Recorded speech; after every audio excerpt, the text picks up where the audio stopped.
नमस्कार, मेरे इस चैनल में आपका बहुत बहुत स्वागत है। और अब आने वाली है नवरात्रि, यानी नवरात्रि हिंदू कैलेंडर के अनुसार हम लोगों का नव वर्ष है। तो नव वर्ष की बहुत बहुत शुभकामनाएं के साथ आज की वीडियो शुरू करती हूँ। और उससे पहले आप मेरे चैनल पर नए हैं तो मेरे चैनल को लाइक, सब्सक्राइब और बेल आइकन बटन दबाइए। उससे पहले कमेंट्स पे ज़रूर लिखिए जय श्री राम, राधे राधे, जो मंत्र बोलते हैं वो लिखिए, क्योंकि मैं अपनी वीडियो की शुरुआत ही प्रभु के नाम से करती हूँ। तो इसके साथ बोलते हैं जय श्री राम। तो आज की वीडियो में आपको नवरात्रे आ रहे हैं, उससे रिलेटिव आपको कुछ बातें बताएंगे कि नवरात्रों में आप कैसे पूजा करें या कौन सा प्रसाद ऐसा चढ़ाएं जिससे कि माता रानी प्रसन्न हो जाएं।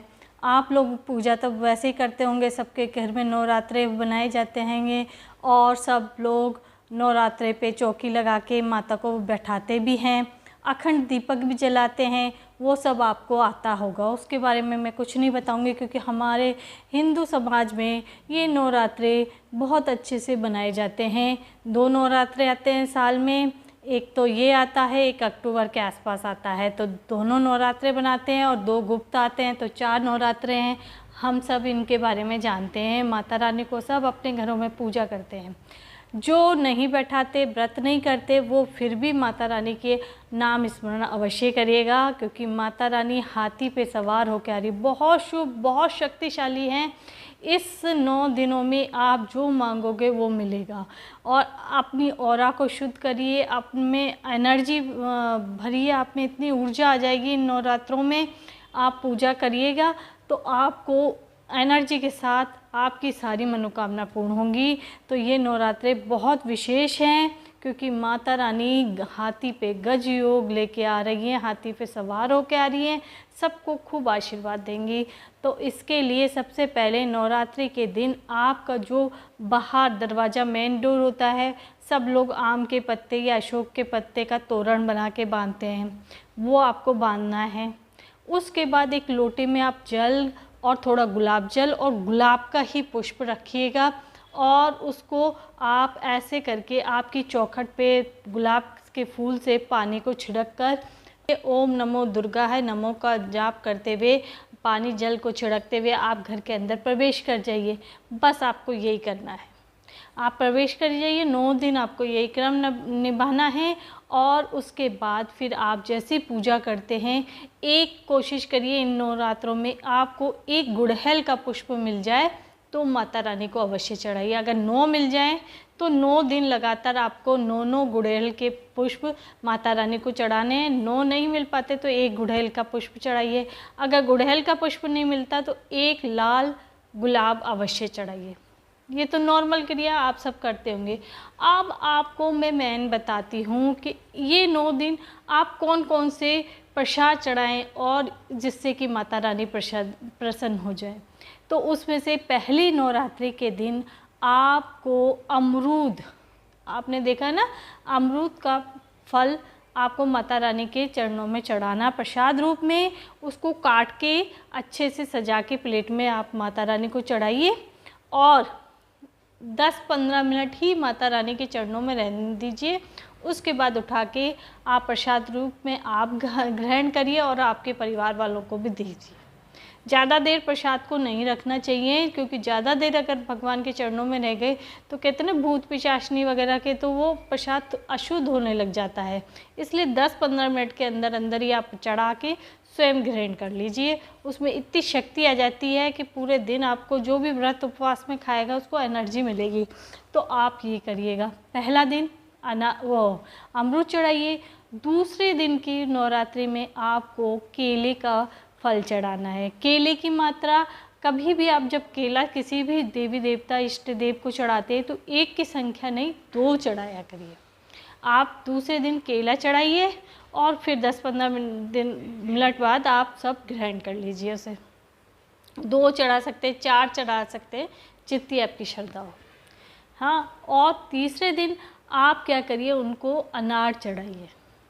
अनार ऐसे फल नहीं चढ़ाइए, उसको काट के उसमें से बीज निकाल के कटोरी में लेके फिर चढ़ाइए। उसमें अगर जो गंदे हैं उनको निकाल दीजिए और साफ साफ अनार के दाने रखिए। ऐसे करके आप तीसरे दिन आपने अनार चढ़ा दिए। चौथे दिन यानी आपको अंगूर चढ़ाने हैं। अंगूर भी सम संख्या में चढ़ाने हैं, या तो 9 चढ़ा सकते हैं क्योंकि नवरात्रि है, 9 चढ़ाएंगे तो ठीक है। वैसे 7, 5 और 3 ऐसे नहीं चढ़ाने। आपको 4, 8 या 10, 9 भी चढ़ा सकते हैं क्योंकि नवरात्रि है। ग्रीन कलर के होते हैं अंगूर, वो चढ़ाइए। ये हो गया। तो हमने कितने दिन के बता दिए? देखो, पहले तो आपको मैंने बताया था अमरूद, दूसरे में बताया केला, तीसरे दिन में आपको बताया अनार और चौथे दिन आपका अंगूर। हो गया क्लियर यहाँ तक। 5वें दिन का फल आपका क्या होगा कि आप फ्रूट चाट बना लीजिए। यानी ये 5 6 जो भी फ्रूट हो ना, थोड़े थोड़े से लेके एक प्लेट में रख के उसके काट के, जैसे आपने कोई लिया अंगूर ले लिया, अनार ले लिया, केला को काट लीजिए छोटे छोटे उसमें, और अमरूद भी ले सकते, कुछ भी फल ले सकते हैं। उसको काट के माता रानी को लगाइए और उसके ऊपर से आप थोड़ी सी शहद उस पर डाल दीजिए। ये हो गया 5वें दिन का। अब आपको आया छठा दिन। हाँ, तो फिर छठे दिन के अंदर आपको क्या करना है? छठे दिन के अंदर आपको सेब लेना है।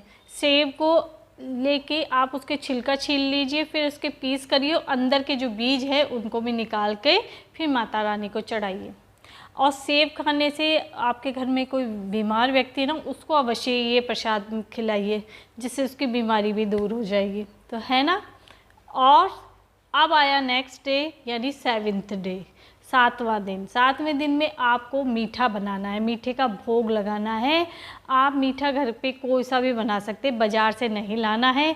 अगर सफ़ेद मावे की मिठाई बना सकते हैं तो वो बनाइए, नहीं तो लौकी का हलवा बना लीजिए, आलू का हलवा बना लीजिए, कुछ भी मीठा अवश्य चढ़ाइए 7वें दिन। और 8वें दिन अष्टमी होती है। बहुतों लोगों के घर माता रानी की अष्टमी करी जाती है, कन्याओं को भोजन कराया जाता है। तो उस दिन प्रसाद में तो हलवा, चने और हलवा, चने, पूड़ी ये बनती है। तो उस दिन यही भोग लगाइए। और नेक्स्ट डे यानी 9वीं वाले दिन आप एक नारियल जो आपने चढ़ा रखा हुआ होगा, वो नारियल को आपको चढ़ाना है। और नारियल भी पता है, जब आप पूजा में रखते हैं ना, तो उस नारियल पे ऐसे कलावा ये लगाते हैं, लपेटते हैं। तो कोई 3 राउंड लगाता है, कोई 4 लगाता है। नहीं, नवरात्रि है यानी 9, तो आपको वो कलावा 9 बार 9 राउंड में लगा के फिर रखना, स्थापना करनी है। उसी नारियल को तोड़कर उसको आप भोग लगाइए, और जो कन्या आई हैं उनको भी वो भोग का प्रसाद जरूर दीजिए। हो गया नारियल और सफ़ेद बताशे, ये 9वें दिन के हो गए। तो हो गए 9 दिन के ये पूरे। आप ये करेंगे, और जिस क्रम से मैंने बताया प्रसाद, वैसे आपकी जो श्रद्धा हो, आपके पास जो उपलब्ध हो, वो चढ़ाइए। माता रानी प्रसन्न हो जाएंगी। लेकिन आप अगर फल चढ़ाते हैं तो इसी क्रम से चढ़ाइए आप फल, और देखिए माता रानी इस बार आपसे कितनी प्रसन्न होकर आपकी सारी मनोकामना पूर्ण करेंगी। तो 9 दिन का बता दिया मैंने आपको। आप ऐसे ही पूजा करिए, और इन दिनों में आपकी मनोकामना पूर्ण करने के लिए आप रात को 11 बजे से लेकर 2-2:30 बजे तक हवन का टाइम होता है। आप उस समय थोड़ा सा ही हवन करिए, माता रानी का मंत्र स्मरण करिए या चालीसा पढ़ लीजिए, और थोड़ी देर 5 मिनट, 10 मिनट, 15 मिनट, जितना टाइम हो आपके पास उतना टाइम आप माता रानी का स्मरण जरूर करिए। रात के समय हवन जरूर करिए अपने घर में। आपके घर के सभी सदस्य एक एक आहुति उस हवन में अवश्य डालें, और जो भी मनोकामना लेके आप इस हवन को करेंगे वो 102% पूरा होगा। क्योंकि माँ 9 दिनों में बहुत असीम शक्तियाँ होंगी जो आपकी मनोकामना को पूर्ण करेगी। असंभव कार्य भी संभव हो जाएंगे। तो करिएगा, ज़रूर लाभ मिलेगा। अगर आपके कुछ क्वेश्चन हैं, आप पूछना चाहते तो कमेंट्स में लिखिएगा। एक बार जय श्री राम अवश्य लिखिएगा। आपको अगर वीडियो पसंद आ रही तो लाइक, सब्सक्राइब और बेल आइकन बटन दबाइएगा। तो आपको आज मैंने नवरात्रि के बारे में बताया है। नवरात्रि इसलिए मैं रात को कह रही हूँ हवन करने के लिए कि नवरात्रि, रात्रि आ गया यानी रात, क्योंकि महाशिवरात्रि यानी रात। इन कुछ विशेष दिनों में रात का बहुत महत्वपूर्ण है। रात को किया हुआ कार्य कभी विफल नहीं होता। सच्चे दिल से अगर आपने कुछ मांगा है तो रात में मांग के देखिए, 11 बजे के बाद हवन करके देखिए, क्यों नहीं आपके पास सब कुछ आएगा, जो आपकी मनोकामना वो पूर्ण होएगी। तो इस बार ज़रूर करिएगा, जैसे मैंने बताया है आपकी सारी मनोकामना 102% पूरी होगी। तो इसी के साथ जय श्री